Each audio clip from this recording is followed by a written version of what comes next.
speaking of weird features and just, you're going for it. Okay, what are we doing here? Type of movies, not an actual scary movie. I decided, because it just came out on Hulu, to watch Kinds of Kindness, directed by Yorgos Lanthimos, who we know from the Mega Academy Award-winning Poor Things. Sure.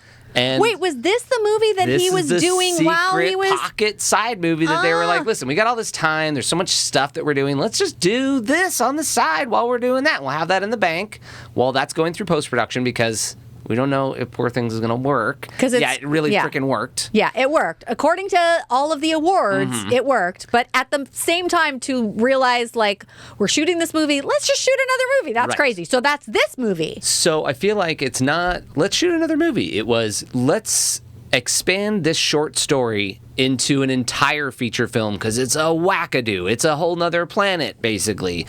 And we got a baby brain in a whatever. That movie was like, okay, we can expand that into a whole movie.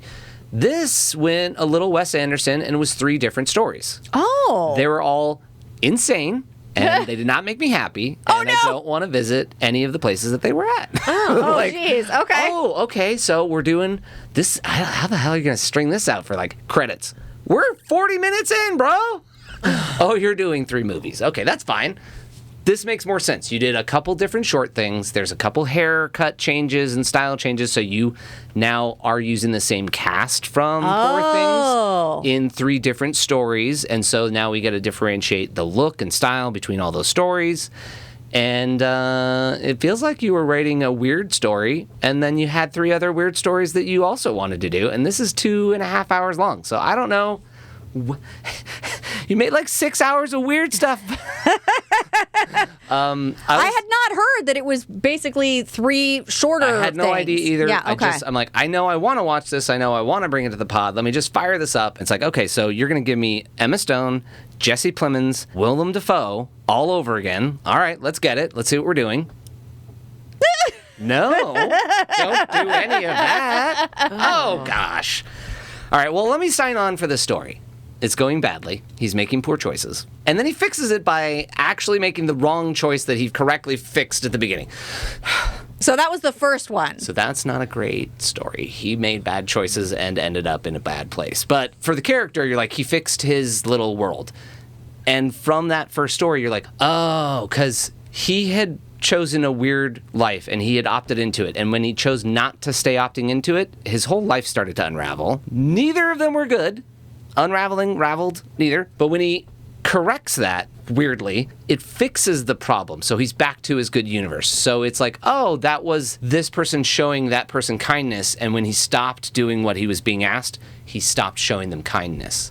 It's not good kindness. It's like weirdos and mean people and murderous stuff. Oh, my goodness. But whatever. Anyways, so then you go into the next story, you're like, okay, we're in Weirdsville. That's what the story you're telling. And I don't think these are happy ending stories. They're like, boy, that worked out for those 3 people. Then it reveals a little bit more with the next 2. And I rethought about the whole first story. And it's like, from the perspective inside the cult, they're asking you to do weird shit. And eventually it breaks you and you can't choose to do it. But for the purposes of that story, the cult's the right side of the story. So you chose to go back to the cult.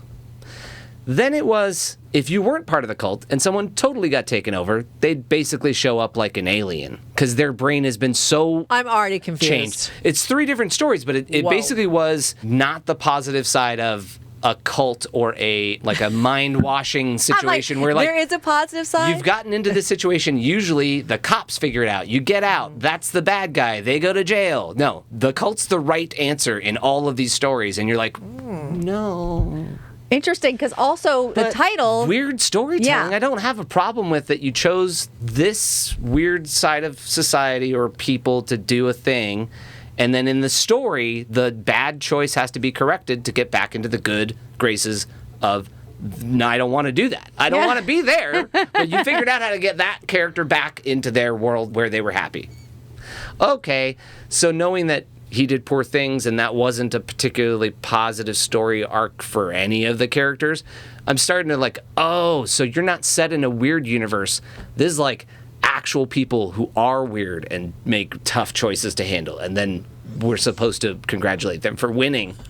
Oh, but It was really interesting to watch. It was not 2.5 hours of just that first storyline. Oh my goodness, that would have been too long. And because there was like this kind of bad payoff for every storyline, it wasn't a disappointing movie at all overall. I think it was, and as far as art films go, it's not Academy Award winning in 20 different categories like Poor Things, but it's still got a filmmaking, storytelling, and acting ethos or pathos that you're like, oh, okay, that does track. That gives me something more. There's a little bit more to that than I was expecting. But not the like visual storytelling elements that you had from Poor Things. It was just a regular world, almost normal clothing looking and stuff, looking atmospheres and people and stuff like that. Just, woo, all right, Yorgos, you do some weird stuff. I watched all your other ones before I watched Poor Things, and those were also very weird. That's what he's doing, yeah. Stories. He's doing but also some weird not like stuff. fun weird stories like a Wes Anderson does weird stuff, and you're like, let's have a good time. Nope. He's not so much having the good time